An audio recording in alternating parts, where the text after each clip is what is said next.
दुनिया को लग रहा था कि शायद इस बार जंग टल जाएगी। तेहरान और वाशिंगटन के बीच बैक चैनल बातचीत चल रही थी। कतर में डिप्लोमेटिक मीटिंग्स हो रही थी। सीज फायर को आगे बढ़ाने की कोशिशें जारी थी। लेकिन तभी फारस की खाड़ी से एक ऐसी खबर सामने आई है जिसने बता दिया कि मिडिल ईस्ट में शांति अभी भी बेहद दूर है। अमेरिका ने स्ट्रेट ऑफ हॉर्मुज के पास ईरानी बोट्स पर हमला कर दिया। वो बोट्स जिन पर आरोप लगाए कि वे समुद्र में बारूदी सुरंगें बिछा रही थी। सिर्फ इतना ही नहीं, बंदर अब्बास पोर्ट के पास ईरान के surface to air missile site को भी अमेरिकी हमले में निशाना बनाया गया।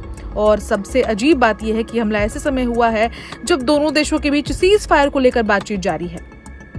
दरअसल अमेरिकी सेंट्रल कमांड यानी कि सेंटकॉम ने दावा किया है कि ये कार्रवाई सेल्फ डिफेंस यानी कि आत्मरक्षा में की गई। अमेरिकी सेना का कहना है कि ईरानी बोट समुद्री रास्तों में माइंस यानी कि बारूदी सुरंगें बिछा रही थी, जिससे अमेरिकी युद्धपोतों और अंतर्राष्ट्रीय जहाजों को खतरा हो सकता था। अब यहाँ एक बात समझना बेहद जरूरी है। हॉर्मुज स्ट्रेट सिर्फ एक समुद्री रास्ता नहीं है, ये दुनिया की ऊर्जा सप्लाई की सबसे बड़ी लाइफलाइन है।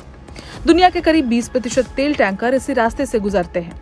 अगर यहाँ युद्ध भड़कता है या रास्ता बंद होता है तो सिर्फ मिडिल ईस्ट नहीं, पूरी दुनिया की अर्थव्यवस्था हिल सकती है। यानी अमेरिका का ये हमला सिर्फ एक सैन्य कार्रवाई नहीं बल्कि एक बड़ा रणनीतिक संदेश भी माना जा रहा है। लेकिन सवाल यही है कि जब बातचीत चल रही थी तब हमला क्यों हुआ? असल में अमेरिका को डर है कि ईरान बातचीत को ढाल बनाकर अपनी सैन्य तैयारी तेज कर रहा है।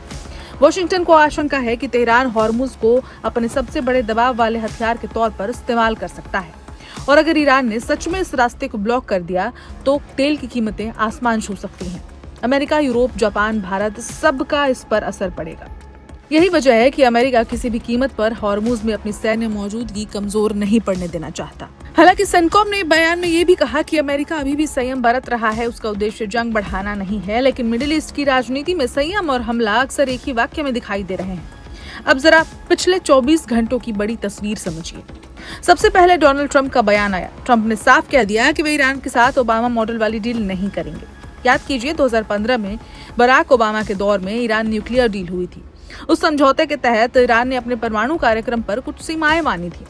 बदले में उस पर लगे प्रतिबंधों में राहत दी गई।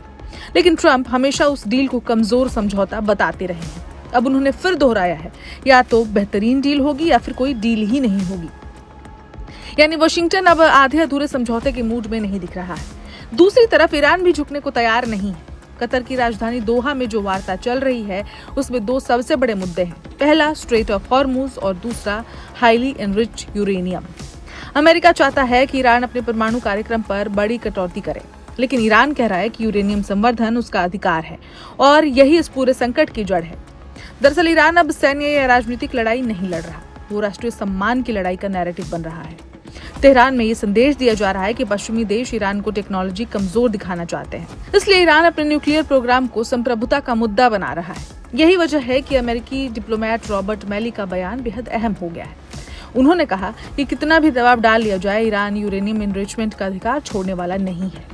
मैली के मुताबिक ईरान अब दोबारा धोखा नहीं खाना चाहता। उसे लगता है कि हर बार बातचीत के बाद पश्चिमी देश नए दबाव लेकर आ जाते हैं और यही वजह है कि ईरान की पोजीशन पहले से ज्यादा कठोर हो चुकी है। अब इस पूरे संकट में एक और दिलचस्प मोड़ आया है। मीडिया रिपोर्ट्स में दावा किया जा रहा था कि अमेरिका और ईरान जल्द किसी अंतरिम समझौते पर साइन कर सकते हैं। यहाँ तक कहा गया कि हॉर्मुज खोलने और सीज फायर बढ़ाने की सहमति तक बन सकती है, लेकिन ऐसा हुआ नहीं। कोई दस्तखत नहीं हुआ, कोई औपचारिक समझौता नहीं सामने आया। यानी दोनों देशों के बीच भरोसे की कमी अब भी बहुत गहरी है। उधर ईरान के राष्ट्रपति मसूद पेजेश्कियन का भी बड़ा बयान सामने आया है। उन्होंने साफ कहा है कि ईरान में कोई भी बड़ा फैसला सुप्रीम लीडर की मंजूरी के बिना नहीं लिया जाएगा। यानी अंतिम फैसला अभी भी ईरान के धार्मिक और रणनीतिक नेतृत्व के हाथ में ही है। और यही वजह है कि दुनिया की नजर अब सिर्फ राष्ट्रपति या विदेश मंत्री पर नहीं बल्कि तेहरान की असली पावर सेंटर पर टिकी हुई है। इसी बीच ईरान ने एक और बड़ा संकेत दिया है। ईरानी विदेश मंत्री अब्बास अरागची ने लेबनान और हिजबुल्लाह के समर्थन में खुला संदेश जारी किया है। उन्होंने कहा है कि ईरान इजराइल के खिलाफ लेबनान की संप्रभुता के साथ खड़ा है। इस बयान का मतलब साफ है, ईरान सिर्फ अमेरिका से बातचीत नहीं कर रहा, वो अपने पूरे रेजिस्टेंट नेटवर्क को भी एक्टिव बनाए रखना चाहता है। यानी अगर हालात बिगड़ते हैं तो संघर्ष सिर्फ ईरान बनाम अमेरिका तक सीमित नहीं रहेगा। इसमें इजराइल, हिजबुल्लाह, रेड सी, हॉर्मुज सब शामिल हो सकते हैं, जिसका असर पूरी दुनिया पर पड़ेगा। और शायद यही इस पूरे संकट की सबसे खतरनाक बात भी है क्योंकि अभी दुनिया जिस दौर में खड़ी है वहाँ एक छोटी सैन्य गलती भी बड़ा क्षेत्रीय युद्ध बन सकती है। एक तरफ अमेरिका है जो हॉर्मुज में अपनी ताकत दिखाना चाहता है, दूसरी तरफ ईरान है जो दबाव में झुकना नहीं चाहता, और बीच में पूरी दुनिया खड़ी है जिसकी अर्थव्यवस्था, तेल सप्लाई और सुरक्षा इस टकराव से सीधे जुड़ी हुई है। तो सवाल वही है, क्या अमेरिका और ईरान आखिरी वक्त पर कोई समझौता कर लेंगे या फिर स्ट्रेट ऑफ हॉर्मुज का ये तनाव आने वाले दिनों में दुनिया को एक और बड़े युद्ध की तरफ धकेल देगा। फिलहाल मिडिल ईस्ट में बंदूकें पूरी तरह शांत नहीं हुई हैं, बातचीत भी चल रही है और हमले भी जारी हैं, और यही इस पूरे संकट को सबसे ज्यादा खतरनाक बना रहा है। इस खबर में इतना ही, लेकिन दुनिया को जो उम्मीदें थी कि अब बातचीत चल रही है, शांति वार्ता हो रही है, सीज फायर बढ़ेगा या हो सकता है तो ये युद्ध रुक सकता है, तो ऐसा कुछ होता दिखाई नहीं पड़ रहा है और ये दुनिया के लिए खतरे की घंटी है।